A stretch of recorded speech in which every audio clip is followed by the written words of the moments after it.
Break के बाद स्वागत है आप सभी का सी न्यूज भारत में। खबर अहमदाबाद से है, जहां पाकिस्तान के खिलाफ मैच में भारत की शानदार जीत के बाद रविवार रात शहर के खोखरा इलाके में पटाखे फोड़ने को लेकर हिंसा की घटना सामने आई। जब पटाखा फोड़ा गया तो चिंगारी उड़ी। इस पर कहासुनी के बाद दोनों पक्षों के लोग आमने सामने आ गए और 2 लोग घायल हो गए, जिन्हें तत्काल उपचार के लिए अस्पताल ले जाया गया। बता दें, भारत की जीत के बाद पूरे देश में खुशी का माहौल था। कई स्थानों पर लोग सड़कों पर उतर आए और पटाखे फोड़कर जश्न मनाए। हालांकि शहर के कोखरा इलाके में कुछ लोगों को सड़क पर सार्वजनिक रूप से पटाखे फोड़े। अनुपम 3 रोड के पास गोपी सिंह नामक व्यक्ति सार्वजनिक रूप से पटाखे फोड़ रहा था। इसी दौरान रखियाल क्षेत्र निवासी शकील हसन काजी और उसके दोस्त 2 अलग अलग वाहनों से वहां से गुजरे। गोपी सिंह पटाखे जला रहा था और चिंगारियां उसके ऊपर गिर गई। दोनों के बीच तीखी बहस के बाद मारपीट शुरू हो गई। पुलिस ने दोनों पक्षों के खिलाफ मामला दर्ज कर आगे की जांच शुरू कर दी है।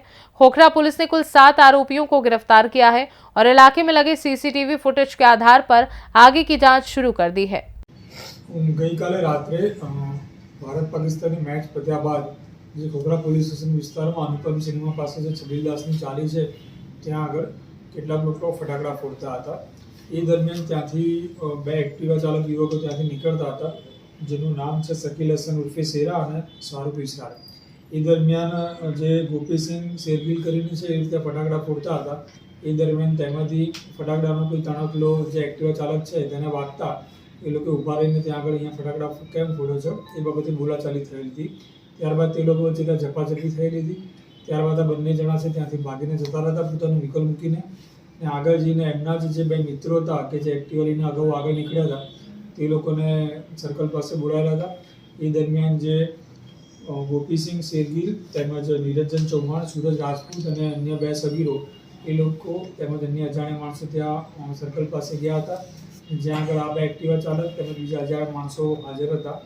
એ લોકો વચ્ચે સામસામે ઝઘડો થયેલો હતો, જેમાં જે નિરંજન ચૌહાણ છે તેને માથામાં વાગેલું છે અને ટાંકાયેલા છે, અને સામેના પક્ષે જે શાહરુખ ઇસરાર છે તેને વાગેલું છે। બંને પક્ષે સામસામે ફરિયાદ દાખલ કરવામાં આવેલી છે, જેમાં એક પક્ષે કુલ 3 અને એક પક્ષે 4 એમ ટોટલ 7 આરોપીઓને અટકાયત કરવામાં આવી છે। સાહેબ, આ જે બનાવ બન્યો માત્ર ફટાકડા ફોડવાનું કારણ હતું કે પછી અન્ય કોઈ કારણ સામે આવ્યું છે, અને હુમલા બાદ આરોપીની ધરપકડ ક્યાંથી અને કયા સંજોગોમાં કરવામાં આવી?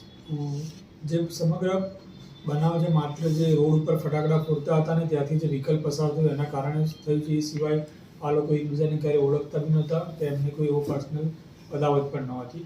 જે બનાવ બન્યો ત્યારબાદ બંને પક્ષના આરોપીને વાગેલું હતું। જે ગોપીસિંહ શેરગીલ કરીને છે તેમનો જે ફરિયાદ વાગ્યું છે એલજી હોસ્પિટલમાં હતો। સામા પક્ષે જે આરોપી છે સિવિલમાં સારવાર કરવા માટે ગયેલા હતા અને સિવિલમાં સારવાર કરાવીને એ લોકો ભાગી ગયેલા હતા। એ દરમિયાન हमारी पुलिस द्वारा ये लोगों ने पकड़ी पड़वामा आवेला था। अहमदाबाद से सी न्यूज संवाददाता यज्ञेश गोस्वामी की रिपोर्ट। जाहिर है, भारत ने पाकिस्तान को 6 विकेट से हरा दिया है। भारत के लिए विराट कोहली 100 रनों पर नाबाद रहे। 2025 चैंपियंस ट्रॉफी में टीम इंडिया की यह लगातार दूसरी जीत है। पाकिस्तान की टीम पहले खेलने के बाद महज 241 रन ही बना सकी थी। खास रिपोर्ट में बस इतना ही। देश दुनिया की बाकी खबरों को जानने के लिए आप देखते रहिए सी न्यूज भारत।